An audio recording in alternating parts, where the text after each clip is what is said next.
Hi, this is Scott Harney from Esoteric Guides, and I have the pleasure again of interviewing Jon Vermilion, who is a practitioner and researcher whose work blends ancient angelology, channeled gnosis, and applied occult techniques.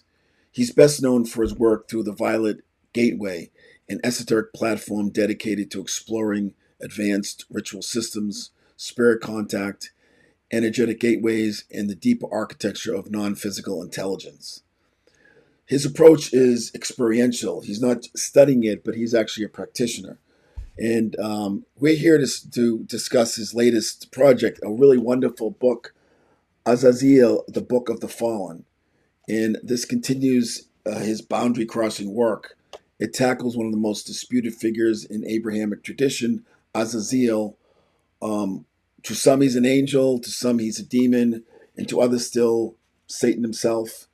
But Vermilion argues that the truth is far more complex and far misunderstood.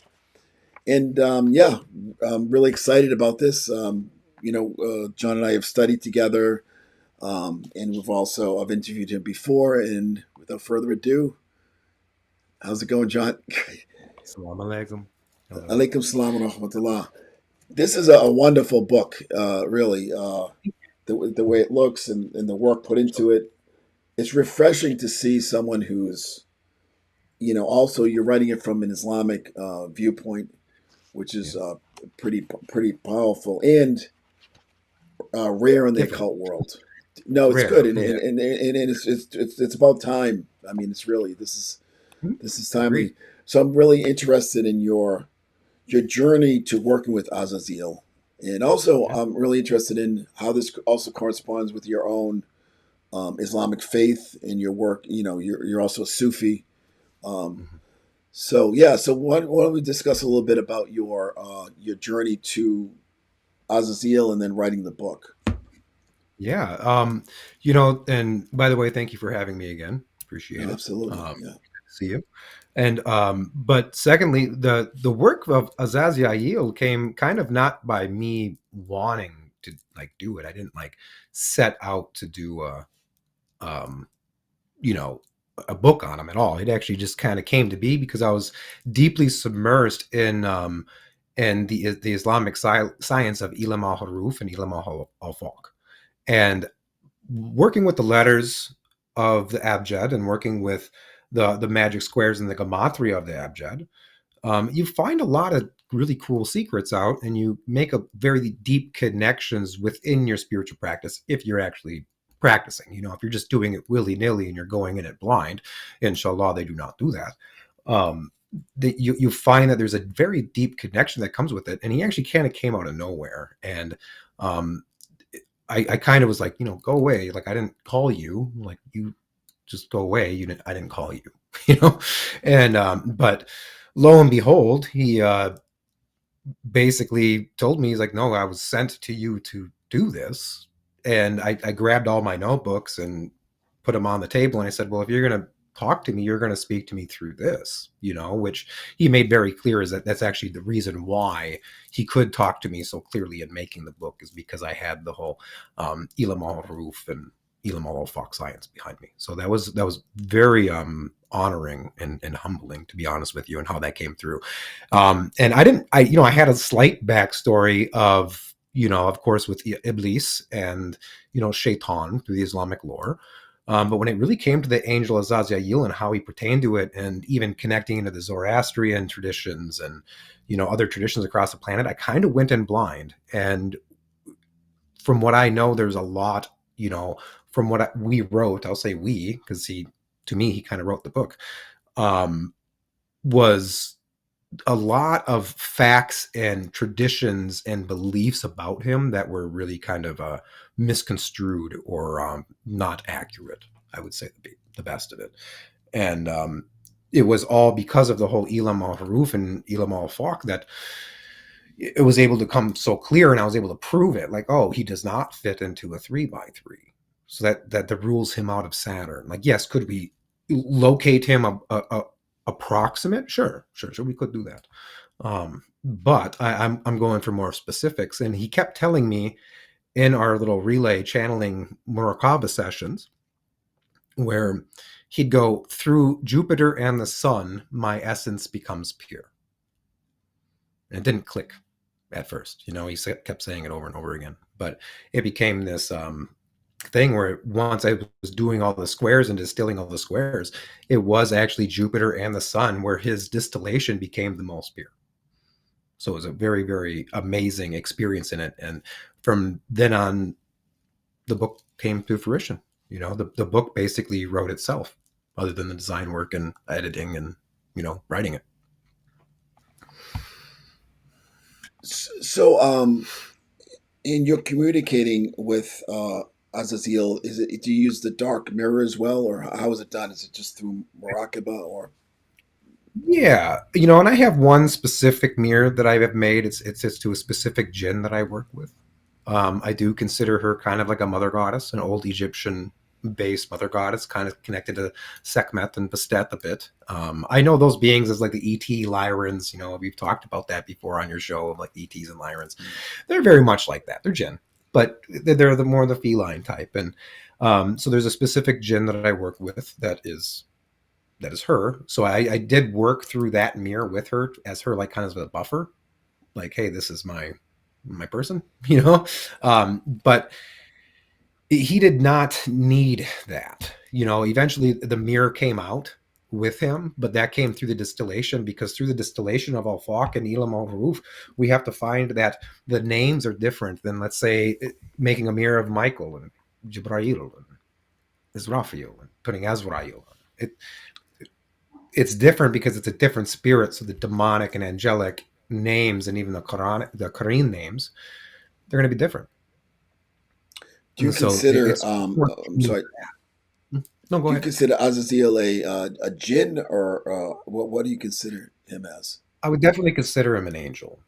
Angel. Yeah. Okay. Mm-hmm. Yeah. Now that doesn't mean that he didn't step down into the spheres of consciousness.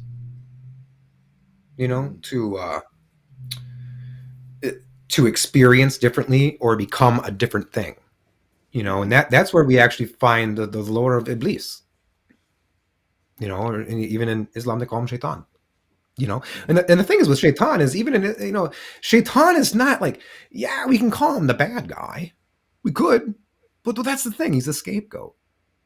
Right. He's literally there for humans to project all their sins upon. And it's because that's what he's there for. His fall into the spheres as Azazya'il down into Shaitan and Iblis was because of service. He did not bow to Adam.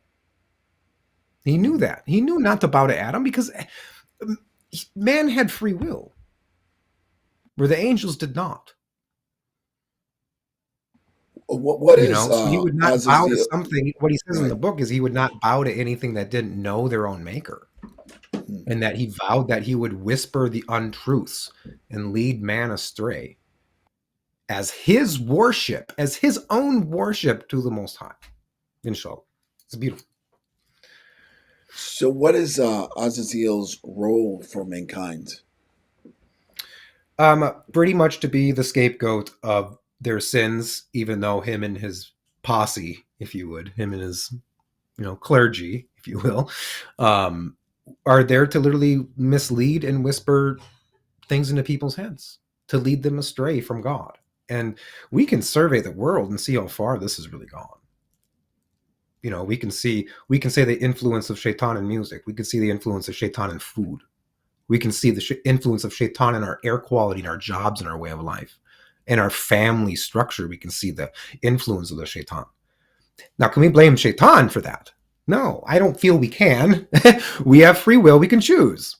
Now, clearly, as a group consensus, we may have not all chose to go against those whisperings or the waswas. So as a spiritual practitioner and occultist, what is the benefit of working with Azazya'il? I found when you work with him in a very pure angelic sense, I got a lot out of it because I seen his devotion to the Creator. I seen his devotion to that Creator. It made me question and align perhaps differently of my own devotion to my Creator. And understanding him in that regard and the purity, especially the energies and the names and the consciousness that distills in the 4x4 and the 6x6, the Jupiter and the sun, the purity of that consciousness, you actually can start to kind of understand. You like understand, like, oh, I get why so many people are misled. I get why perhaps I've gone astray. You know, it's I don't know how many times in prayer and salat that I will say it to Allah, like, direct me back to the straight path, even though I might feel like I'm on it. Like, direct me back to the straight path, because clearly I have also too have been led astray before. You know, um, and it's those kind of reflections upon such a divine being as Azazya'il. I don't look at him as like Iblis, where they look at him as like that dark, mysterious, jinn-like creature. I don't. I actually see very strong beauty and adoration for God, but that doesn't mean that he likes humans. I I understand that, I guess. I think a lot of us can. I think a lot of us can agree that there's just a lot of humans that we might not like. You know. He works with you though, and he wants to work with you. So obviously, he Oh, must for like sure. you. Yeah. Yeah, Um, and maybe it's because I know a lot, and he's like, "Hey, this guy get some stuff out." You know what I mean? But I've had has he flipped some of my life upside down? Yeah, oh, yeah. mm, I asked for it though. I had to right. get to where I needed to be, or I wanted to be, So I definitely would say, can I give all credit to Allah? Yes, I give all credit to God, but that doesn't mean that I don't have companions. You know, Right. Muhammad, peace be upon him, he had companions too. Not all of them are imams. They too were jinn, So we look at this and we understand that the companions are also there to help. And this is where I always tell people that, yes, I might be a Muslim. I might be very monotheistic. I believe Allah, the one God, whatever we want to really call it, the nameless, the formless, the faceless, is truly the one thing. But that does not mean that we don't live in a polytheistic universe. Clearly, there are others. We see that right now, Scott. With I'm here with you. I'm you're Scott. I'm John. We have different experiences. Yes, our paths cross. Okay, it's no different than the old polytheistic way of mentality when it comes to the goddesses. And I believe that a lot of Sufis and a lot of mystics in Islam would also agree that the jinn are really the gods and goddesses of the worshiping of polytheism are really just the worshiping of jinn of different calibers. Could one be an ifrit? Sure. Could one be a murid? Yeah, sure. Could one be a gulia? Yes. So we find these different levels of jinn, and we can understand how maybe different beings such as like Kali, Shiva, all these Hindu pantheons, which I've clearly studied. I spent a lot of my time actually in Tibetan meditation and in Tibetan practice, especially after my death. And it was it's interesting to see how it all kind of transpires, because to me it's clear that all these gods with names are really just jinn. That does not discredit them in their power. It does not discredit them in what those entities in the jinn may offer. That's not discrediting it. But I know for sure that even the blessings that I've received working with Azazel is really through Allah, is God's divine guidance. Because if it couldn't have happened, it wouldn't have been allowed in the first place. And I think that's a very important thing for people to think about. Even in the simplest things in life. Yes, you did it. Yes, you got that job because you're great, because you're smart, because you know your stuff. Subhanallah. Alhamdulillah, Allah allow it. So Because maybe somebody else. it seems like a lot of occultists these days are working with Azazel. Most of them, well, actually, you're one of the few that is working with Azazel through the Islamic current. Um, but now Azazel said that there's a lot of misinformation about him. So maybe you could speak a little bit about this. I mean, I have to say, he's a little bit in vogue particularly with the left hand path folk. So, Yeah. what does Yeah. Azazel think of that? Well, I mean, to him, it's what he one time he basically said to me, and it's really hard to say like, oh, this angel said this to me. It comes off as like a feeling. That's really what it is, and the transference of that energy from him is he basically just said he goes the message has always been clear, but it's been stomped in the ground by feeble men and with trodden feet. And that just means that the message has always been the same through even the prophets, through all this kind of stuff. But we find that, especially in the left-hand path, that we look for a darker side to the reality that we're kind of shown sometimes, or perhaps there's trauma involved where we find beauty within that darkness. So I feel that a lot of the left-hand path cantor, when it comes to Azazel or Azazya'il, not Azazya'il, because of the difference in connotation of angelic, you're working with a different mask. And I feel through working with this book and proving that Azazel does not connect into a 3x3. He doesn't fit. He gets there close, but he doesn't fit. The gematria does not fit. The name of Azazya'il, which is Azazel, also does not fit. It can only fit in any other square. But we have to look then, and when we go into distilling a consciousness of a spirit and intelligence, where and what sphere are we distilling it from? Where are we getting purity? Do I want to distill them through Mars? Do I want more of a warlike conduct? Do I want more aggressiveness? Maybe you do, you know? But I went into the book looking for purity, and it came from Jupiter, the 4x4, and the 6x6. And so when people are talking about Azazel's sigil, they're talking about the line with the triangles and stuff. And we could show it on, I guess I could look it up in the book, but everybody knows which sigil I'm talking about. It's just the sigil that's found within the population of the numbering 1 through 9 in a 3x3 magic square. It has nothing to do with Azazel. Nothing. Zero. Nothing. It is simply just the geometry that's found in Saturn. And guess what? Azazel is not connected to Saturn. Can we say that he has Saturnian energy? Sure. We could say that he maybe has some Saturnian energy to a degree. But through Elam Maharuf, I explain that in the book, that through the letters of his name, we can actually tune into what the energies of his name really are, and that puts a different picture on it, because if he doesn't fit into a 3x3, well, I can't directly work with him in Saturn. If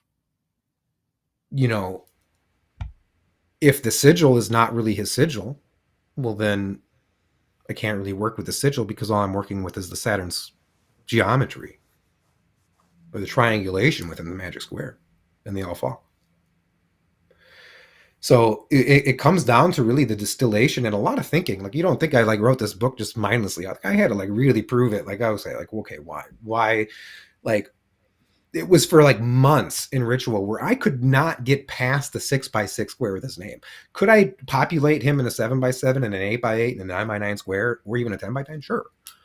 I just felt like the need that it wasn't even there. I felt no push to do it from whatsoever. I ended up still doing it, and that's why I re-released the text, because you know what? I'm going to put all the squares in there, because sometimes maybe somebody does want to work with him through Venus. I don't know why. Maybe they just don't want to. So that's where the big expansion of the book came. But it's hard for me to see him in that left-hand path perspective, because I know about the different spheres and how the masks can emanate through different spheres. And I think that's probably one of the bigger things that people on the left-hand path don't maybe consider as much. If I'm working with Azazel in Saturn, maybe I'm not getting all of them. Maybe I'm getting some of his friends, some of his companions, perhaps. Maybe something else that's saying that it is. So I notice on the artwork, it's a peacock, and then you have the peacock feathers, which when I see that, I think of Malik Taus, the peacock angel with Yazidis. Yeah. So maybe you can discuss a little bit about. They've always fascinated me, up in the Kurdish mountains. What was it, Mount Lailash? So is Azazya'il the peacock angel? From these workings, he aligned that he is the one that's considered that. And the way he showed himself to me in that made me realize that, yes, there's a very deep connection there, and when I had that relay come through, it was very powerful. And I seen him as like this geometric structure, just light sprawling out with more light upon light upon light. And it looked like a peacock. It did. Yeah. No, like it totally looked like a peacock fan, and during the workings, it's very interesting that when I was doing the workings with Azazya'il, I, w- I I was at a park one day, just sitting at a park, and I look over to my right, and what's there? A peacock, like a peacock, just chilling next to me, like an actual physical peacock, And they are native, I guess, to where I am, but the fact that it was just like hanging out next to me, a peacock, and it constantly kept giving ways to it. And in the ritual, having to set up the ram skull, properly, and doing the right offerings of oils and certain waters and incenses, and various letters and squares, even. And then on top of it, having to surround it with 13 peacock feathers, which is representing that whole hue of light spectrum coming out of it. And it was extremely beautiful, because that's not how I seen him at first. I seen him at first as like kind of just like a humanoidish looking angel. That's really what he looked like to me. So seeing him form into that in the workings, I was like, oh, you're showing your connection here, and your exaltedness truly as an angel within the heavenly spheres. You're not showing yourself as the form. You're not showing yourself with a mask. And I know several of people in my inner circle, and even people on the outer circle of my tariqa, um, is they've had very similar experiences with him in that regard, when it comes to like the peacocks and the the the connection behind the energy of the consciousness of the peacock, which is very cool. And you can even see behind me, I got a peacock underneath this square. So Now, you're a Muslim. You took the Shahada. How did your, I would say, is occult path change with as you say, the covenant of making the Shahada with the Islamic current and the Prophet, peace be upon him? I honestly, I think it's only made it stronger. And I grew up around Islam a lot. I read the Quran when I was 13, inshallah, and it was given to me by a high school teacher. He was like, "Hey, you should read this," and I was like, "Well, okay, I'll read it." And I thought it was beautiful. I couldn't read in Arabic at the time, but I read it in English. It was a good English translation. I forget exactly which one it was, but it didn't have any of the weird programming that some of the English translations have. Um, but then later on in life, I read it in Arabic, willingly. I didn't take Shahada yet. And then I found myself working with Muslims, being surrounded by Muslims. My best friends were Muslims. Some of my closest brothers were Muslims, and it was just always around my life. So taking Shahada really didn't change anything. And I even had some of my Muslim brothers, their girlfriends, be like, "Oh, your friend's a jinn."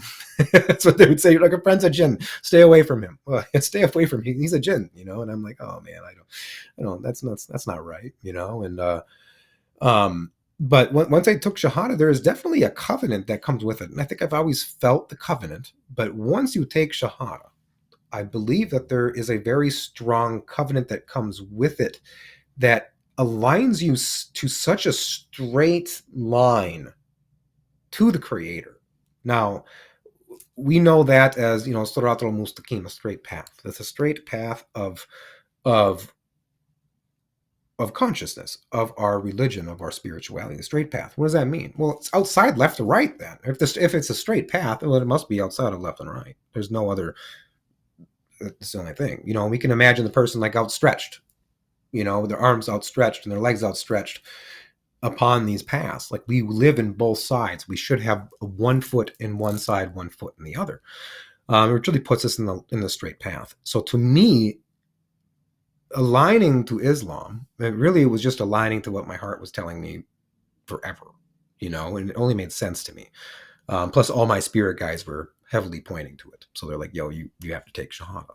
Okay, when you've never been wrong before, I'll do it, But what it did was it strengthened my belief. It only adhered to it more. It made me know that none of this work is possible without God. It made me love and adhere to the sciences, to the ilams, to the, to the. It's a beauty when you can sit there and work with Ilam al Haruf and Ilam al Faq and be like, wow, this is really magical. Like everything is being shown to me. The dreaming, the connection that I'm having to what I'm doing is beautiful, and I do believe now, if we, as a Muslim, I really do try to only stay on the straight path, but when it comes to having things such as like companions, I like to work with positive intelligences. If they're not doing any good for me or people around me, I'm not going to work with them. And I can't say I've ever had anything actually bad happen working with the purity of Azazya'il. And we know that Azazya'il is a very actually pertinent angel in the Abrahamic belief system. And I feel what we work with, even in Sufism, is really outside of Abrahamic belief. And that sounds weird and it sounds very contradictory. But if we look at like the cyclical nature of time, it all kind of comes back over and over and over again. And even in the Quran, it says that they have been sent prophets from all nations. Prophets have been sent to all nations. So why can't we look at the Bhagavad Gita and be like, okay, well, clearly Krishna was a prophet to Arjuna. He led him, taught him, explained him how to do war, explained him why he had to do war. What's the difference? And so to me, it strengthens it because even in Christian faith and even in Abrahamic faith, all the prophets said, no, you worship the Father. You worship the Creator. Isa said it too, peace be upon him. He said it too. You worship the Father. I worship the Father. Who did Isa pray to? Who? Did he pray to himself? No, he prayed to the Father. He prayed to his God. It's the same thing that us as Muslims do 6 times a day. I do it 6 times a day. The traditional is 5. So to me, it honestly has only strengthened it because after my death experience that I had when I was younger, I knew God as something way different outside of religion. And truly the only thing that ever explained it was Islam, to be honest with you. And it's just the purity in the message, a purity of a book. And we can give credit to a book all we want, sure. But that really hasn't been changed in the original Arabic for over 1,400 years. If you know how to read the Arabic, it has not been changed.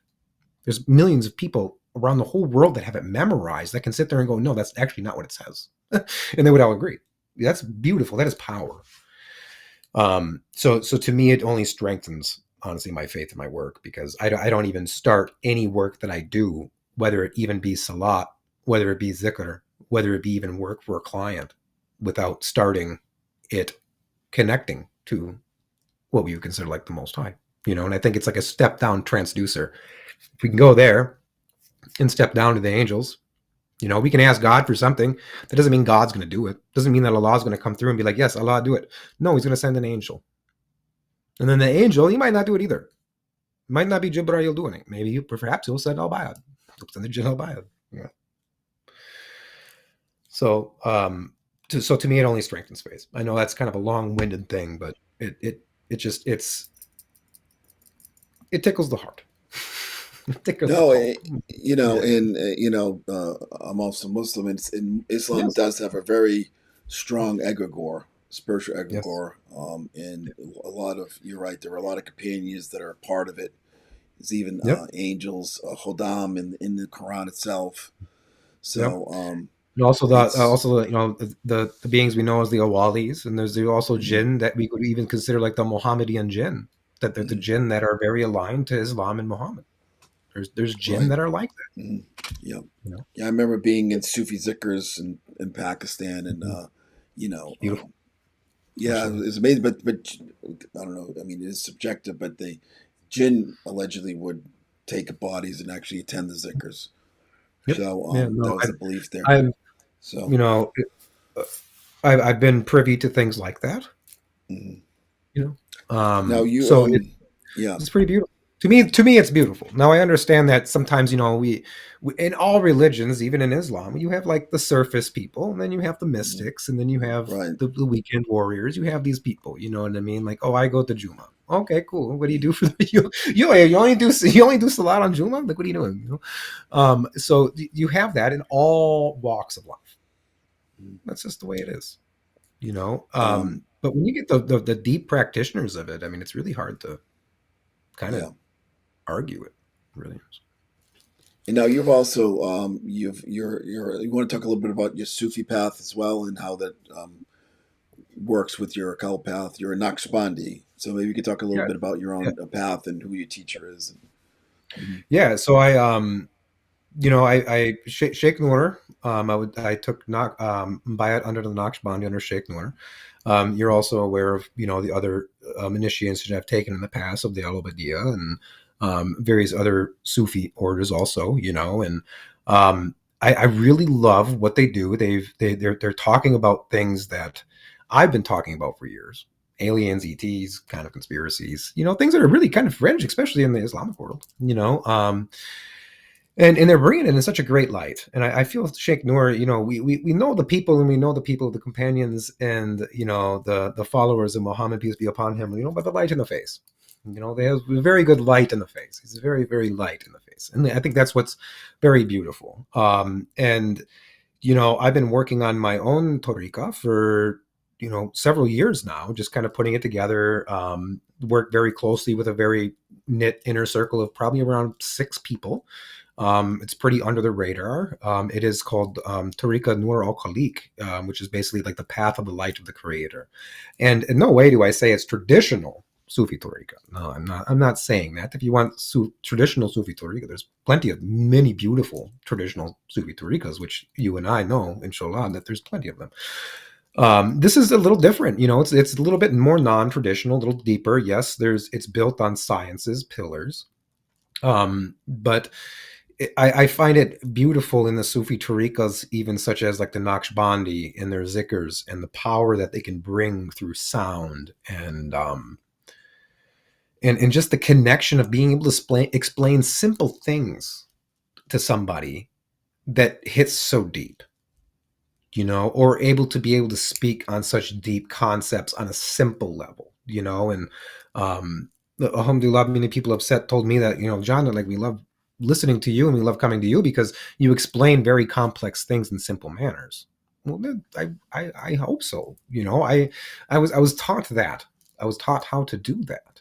It didn't come natural at first. I was taught it by watching my sheikhs, by interacting with an imam, even though I might not have been a Muslim. I would interact with an imam.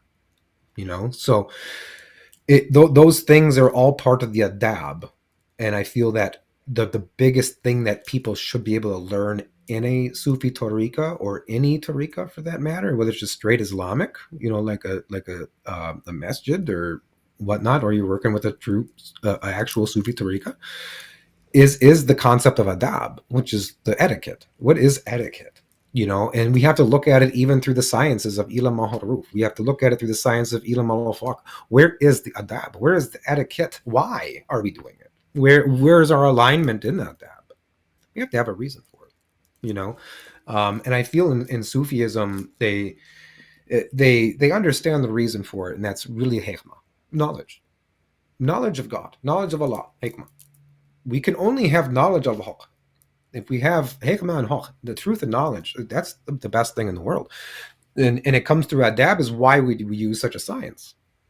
Why would we? And we see through a lot of the lore and a lot of the history, especially between like Harut and Marut, coming in like, hey, you're doing magic, it's all wrong, you're doing this. It was very primordial magic, and then people were using magic to split up husband and wives and cause illness and sickness. And where is the adab? Where is it? And that's where I feel the Sufi orders that connect to more of the whole Muhammadan way of being is like this adab. Where is the adab in it? Where is the why, and where is the purpose in it? Because if we don't have that, I feel our magical workings are null and void. And I look at Islam as magic. Think about it. People are praying 5 times a day at exact same time, offering their prayers and their du'as. It's beautiful. The salawats. Beautiful. It's magic. They're walking around the Kaaba counterclockwise. Magic. Islam is built on magic. It's just that it's not built on magic to harm you, and that's the difference between Seher and Rouhani, as they like to split them. But it's really, Islam is built on magic, and I think that magic that's so built so tightly within its fiber, within its many tariqas, and really over the overall deen and sunnah of its message, is so tightly woven to magic that there is really no need for other magic outside of it, personally. Um, so with Azazel, is it possible to work with Azazel outside of Islamic framework, or is Azazel sort of requested Yeah. that it be done through Islam? I think he prefers it through Islam. Mm, I would say that there was definitely a preference, and I think that's why it came so clean with me, was because I was mm, very submersed. When I say that I'm very submersed, I mean I'm very submersed. And I think there's some adoration in it. I think it comes down to the purity mm. of true teaching, of true understanding of the abjad letters, of their hinging point within our cosmos. And where does that language, where do those letters actually go? Like, yes, can we say that there's other languages that were written before Arabic? Yes, we can all agree to that. We know that Sanskrit was written before Arabic. Okay, but I'm willing to argue that Arabic was spoken on the higher spheres long before it even got here, and long before we even started writing it down. So, and I'm even saying the same for Sanskrit. I'm saying that even exists even longer. It's there's these languages that seem to have a certain resonance to the roh, the soul, and to stimulate their nafis, their energetic bodies, in a way that maybe some other things don't.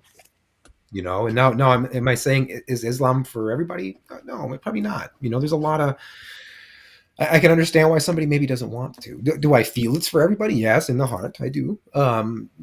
But not everybody will align to it, and that's okay. And I feel that even though Azazya'il might prefer it because of its purity and its hinging point, we have to go back to really what he's saying in the book is he's trying to tell us the heart, the sun, his purity, his eye, Jupiter, purity. What are you seeing, and what are you feeling, and what do you feel in your heart? And when you look at a demon saying that, it's weird. You know what I mean? Like, that's strange. So that's why I can't really consider him demonic. He was very pure in it, and explaining devotion.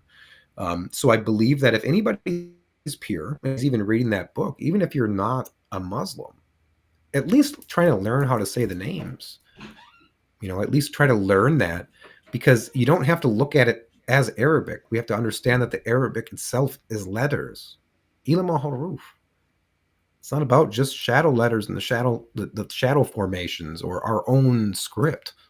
It's honestly about the Arabic. That itself is its own shadow. So a lot of Hebrew is its yeah. own shadow. If you work with the 28 Hebrew letters, the original 28 Hebrew letters before they condensed them and ended the final forms and condensed them down to 22, it's the same thing. Mm. Oh, in my notebooks, I have Hebrew letters aligned to the same as the abjad. They're aligning. So these old systems have really only been lost. And nowadays, well, it's time for us to start talking about them. The whole secrecy thing is, that's null and void. That ran its course. So a lot of people in the West they correlate Azazel and Iblis with Lucifer.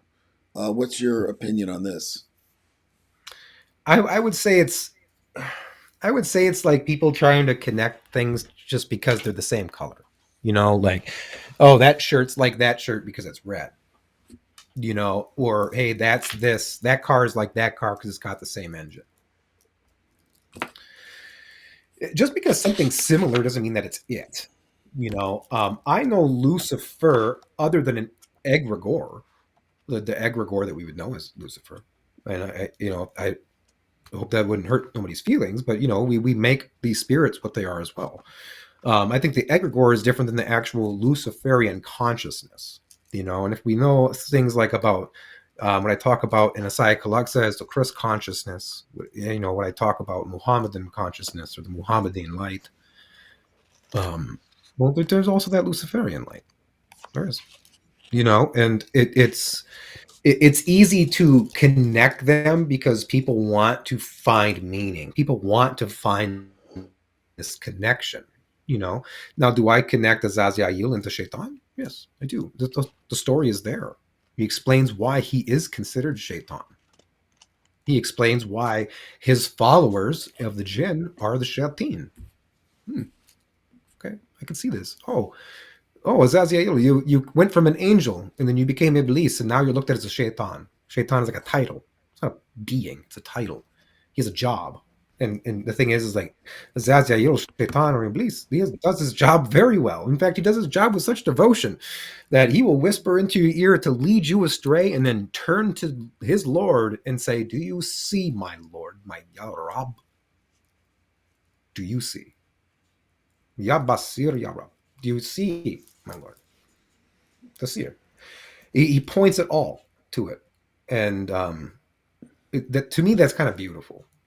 You know what I mean? So it's hard to look at him as the adversary side to me because I see what he's doing. And I think even a lot of sheikhs and a lot of tariqas can understand too, because sometimes we have to be pointed somewhere where we might not want to go, or see something that we might not want to see.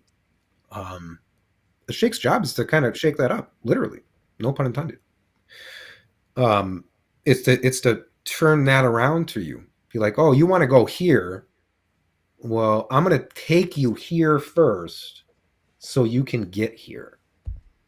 And I think that's some of the beauty and really good teachings, and you find that in a lot of sheikhs, and you find that also in a lot of yogi teachers as well. But I'm more privy to, you know but So, Azazya'il is definitely an interesting spirit outside of Lucifer being. And Lucifer itself, I would say, is just another title, personally. mm, That doesn't mean that a being is not Lucifer, you know? Yeah. We when we die and we're spirit and we're amongst the other spheres, I mean, we probably could say a lot of things too. I can see how a jinn of great nature can appear to somebody in a working and be like, yes, I am Balio. But he's really well, not. You yeah. But I mean, it seems like in the book that Azazel is a guide, right? And he seems like he wants to help humanity. But then again, in the mainstream Islamic thought, particularly with the Salafis and all that, they, Satan obviously in the Hajj is stoned, and they may. Yeah. Um, I mean, how do you sort of work with Azazel? I mean, how do you? I guess the word would be reconcile that with mainstream Islamic thought. That's a really good question, Scott. I think I kind of battled this with myself for a little while. Like, how does this whole shaitan thing play in? I want to know the enemy. I want to know what it does. I want to know what it whispers and why it whispers. I want to know those things because if we know those things, we can have a great thing. Now, do I believe in the whole, encapsulating it and all that? No. And I probably hold a lot of views that mainstream Islam wouldn't hold. That's fine because it's maybe considered haram. That's okay. Or it could be considered bid'ah or innovation. That's okay too. Um, what I've come to realize and learn and understand deeply is a lot of these beings are actually not our enemies, especially if we understand their role. And if we know an angel, especially even in the Islamic tradition, an angel has a function. Well, it just happens to be that Azazya'il's function is literally to be a watcher and mislead. Who's who's going to listen to it? Well, the ones that are listening to it are the followers of the shaitan. Those who don't. Well, they're turning away from the whispers of the shaitan and looking at Allah. That's a great companion to have, I think. You know what I mean? We can look at it. Even people like take for example, like some of my clients, they've had addiction issues. It's easy to have something go into your head. Oh, just have one more drink. It's okay. Well, is that your thought?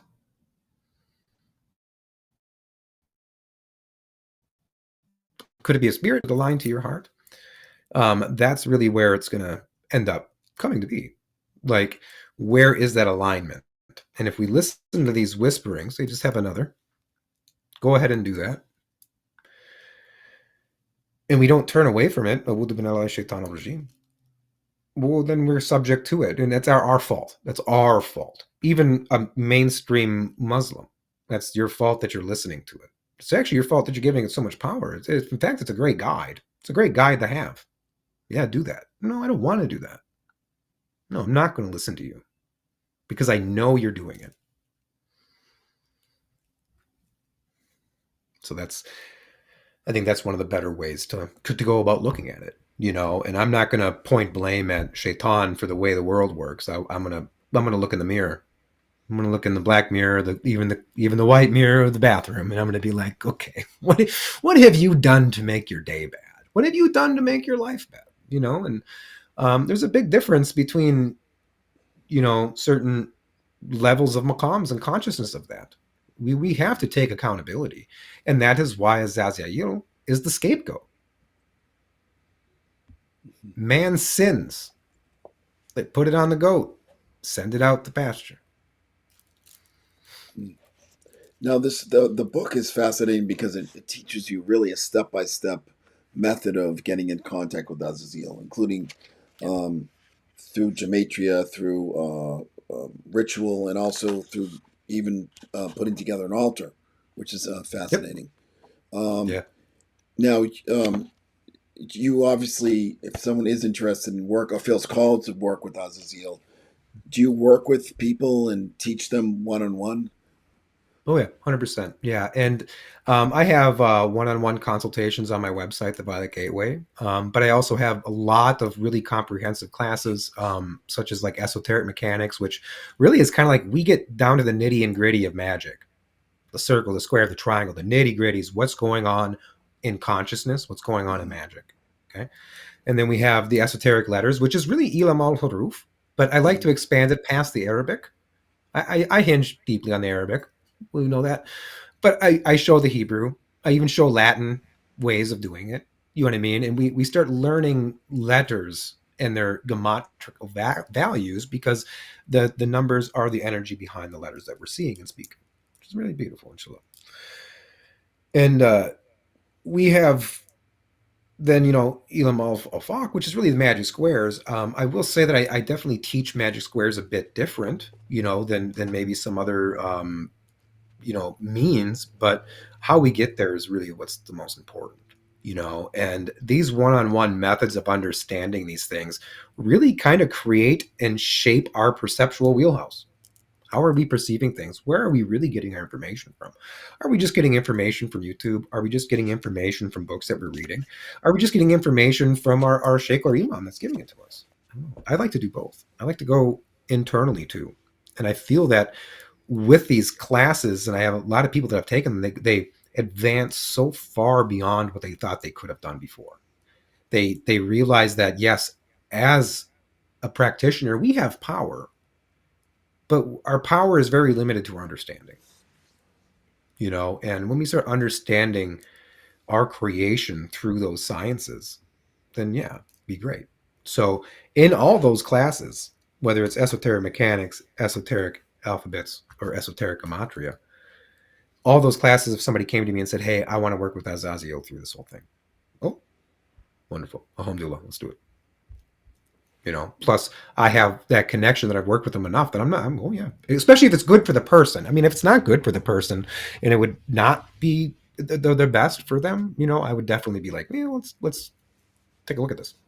Let's see potentially other difference, like other opportunities. But if somebody is really into working with them, any of my classes, even direct consultations, All you have to do is say, "I'm working with Azazya'il. What can we do?" And I know exactly what they mean.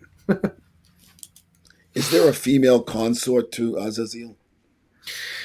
As Iblis, yes, and that whole thing. I don't know how much I can really agree with the whole left hand path aspect of them putting wives to these beings and stuff. And Azazel as a angelic consciousness, no, does not have a wife, does not have a female counterpart. I do like looking at it as a magnetic counterpart, though. Mhm. All these beings have positive and magnetic, positive, negative polarities. Mhm. So I think it's easy for people to put on a female counterpart to them, and I think they have a right to do it. It helps the mind understand the polarity. But I myself, I didn't pinpoint one because the purity and the essence of it's even hard at that moment to even consider Azazya'il a masculine or feminine energy in the angelic regard. It's really hard. So it's just more of the which temperament's showing almost. Mhm. Now, the Violet Gateway, you're also publishing other people's works, including Yeah. Craig Williamson's books. Um, Yes.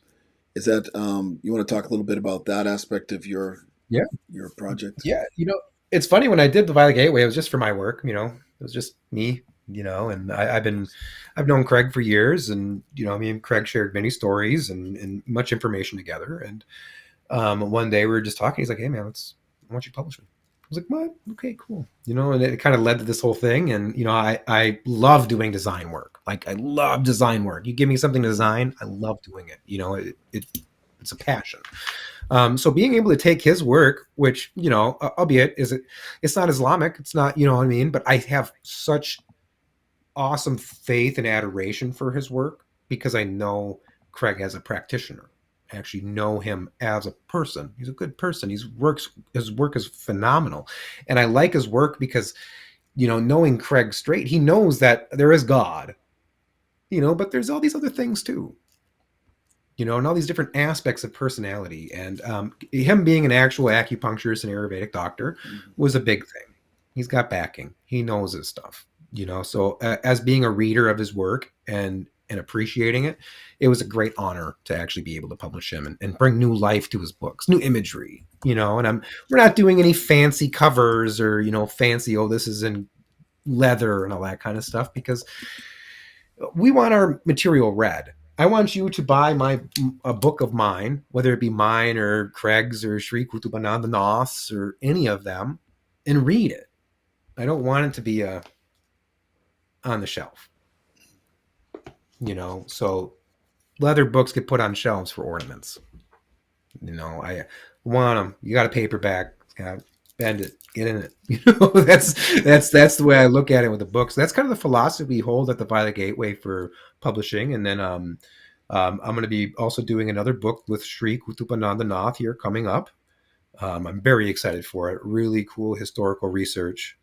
And then also another title from Craig, and then I'm also producing a book of my own about the Tariqa Nur al Khalik, which is being put together. Oh And it's wow, going to be that's the great. whole foundation of it, the pillars, the adab, the Mhm. everything between it, and it's very beautiful. Mm. Very honored, and inshallah it comes out perfect. And then I'm also going to be working with on a book with a new author. He's definitely not new to the left hand path scene or the occult scene overall. Is Andre Consensias? I think I said his Mm. name right. Forgive me, brother, if I did not. But his work is also really good. And I'm honored to be surrounded by peoples who are extremely vindicated in their work, that know their work. It might not be exactly what I'm aligned to, but to me, at the end of the day, I mean, we're all going to be heel to heel anyway. You know what I mean? So, Yeah, but yeah, no, it's really great, and the support from everybody has been just amazing. You know, yeah, that's great. Well, it's wonderful speaking with you again, John, and likewise. congratulations on the book. And like I say, it's something you really have to work with. It's not a It is. book for it's a book you actually have to work with, and it's a Yep. wonderful grimoire. So Thank you. yeah, it's really great to speak with you. And Likewise. Assalamu alaikum. Yeah. Alaikum salam. Thank you. Appreciate it. And talk soon. Yeah. Cool. Thank you so much.